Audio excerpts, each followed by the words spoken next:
So, the Lord of the Rings Amazon series is on its way, so let's start diving into this world and start with the main antagonist trying to rule over Middle-earth, the evil eye in the sky, Sauron.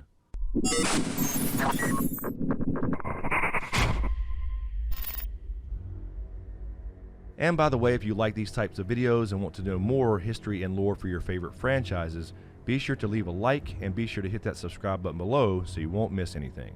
So who is the mysterious Sauron, the creator of the One Ring, the scourge of Middle-earth, the big bad in the main Lord of the Rings novels and movies? Was he always an asshole? Well, actually, no. But first we must talk a bit about the beings of this world. The universe of Lord of the Rings was created by the supreme being called Ainur, and he was a bit lonely and created a race of angels to keep him company called the Ainur. There is a hierarchy here, but for the sake of this video we'll focus on the lower level angels called the Istari, who serve the higher class of angels called the Valar. So some of the wizards we all know and love in the Lord of the Rings are actually the Istari and are actually angels. There were 5 of them, including Saruman the White, Gandalf the Grey, Radagast the Brown, and of course the 2 blue wizards. It's quite a colorful bunch.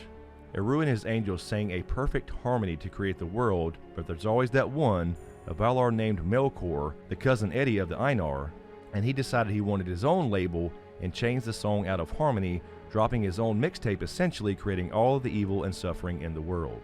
Other angels joined Melkor as well, including the Balrogs, the evil lava monster Gandalf held back. You shall not pass!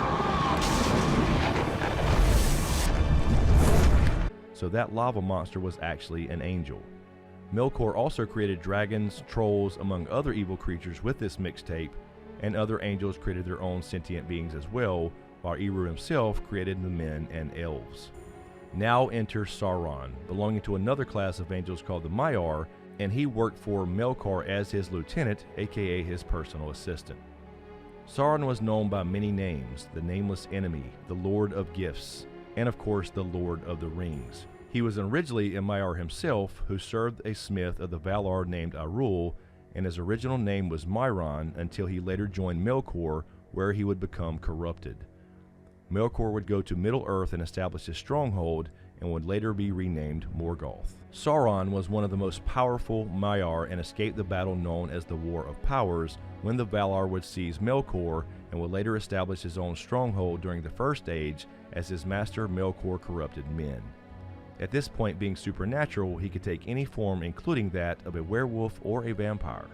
He would later become the enemy of men and suffered a defeat at the hands of elves and men, but fled the battle in the shape of a vampire and remained hidden throughout the First Age to avoid punishment, still serving his master Melkor. Near the end of the First Age, Melkor would eventually be defeated and cast into the void. Sauron was now masterless, and rather than face judgment himself, he fled to a land known as Mordor and built his tower, where his desire would grow to rule Middle-earth, being the only remaining Dark Lord. He went on to corrupt men and build armies of orcs, another unnatural creation of Melkor, originally bred from elves. Sauron then shapeshifted into the elven lord named Annatar to seduce the Eldar. Most of the elves didn't trust this Annatar, but the elves that did were seduced by his wisdom and knowledge and learned the art of ring crafting. With this knowledge, they crafted the 3 elven rings. Eventually, the leaders of men, dwarves, and elves all had their rings. Then Sauron acted on his master plan and crafted his own ring on Mount Doom to rule the wearers of his other rings, to rule all of Middle-earth and their leaders with one fatal swoop. However, this plan backfired when the elves sensed the treachery of this Lord Annatar and removed their rings. The dwarves became greedy but weren't necessarily corrupted, but the 9 men were corrupted and became the Nazgul. Because Sauron couldn't corrupt the elves, he declared war on them, but eventually he was pushed back to Mordor when the men of the West came to Middle-earth and intervened. Sauron then stayed in Mordor amassing his power, and near the end of the Second Age came back declaring himself the King of Men and Lord of the Earth. The men of the Numenor returned and easily overwhelmed Sauron's forces, and he was captured, all being part of his plan. Being a master of deception, he corrupted the kingdom of men from within, taking the form of the king's highest advisor. He convinced them that his old master could save them from their ultimate fear, their own mortality, and they would come to worship his old master Melkor. He eventually talked them into attacking the Valar in the west, but Rouillard himself intervened and destroyed the men of the Numenor and Sauron himself. The men that had not betrayed the Valar, including Ainulindalë, were given safe passes to Middle-earth and established the kingdoms of Arnor and Gondor, and these kingdoms of men would stand against Sauron at a later time. At some point, Sauron took a sigil of sorts. Throughout the Lord of the Rings, the Eye, otherwise known as the Lidless Eye, is the image most associated with Sauron himself. Sauron's army shone the symbol of the Eye on their helmets and shields and referred to him as the Eye because he did not allow his name to be written or spoken, with the exception of his emissary known as the Mouth of Sauron. Although Sauron's physical body was destroyed, his spirit was strong enough to revitalize his physical body, although he had lost the ability to shapeshift. And from this point on, he would take his normal form.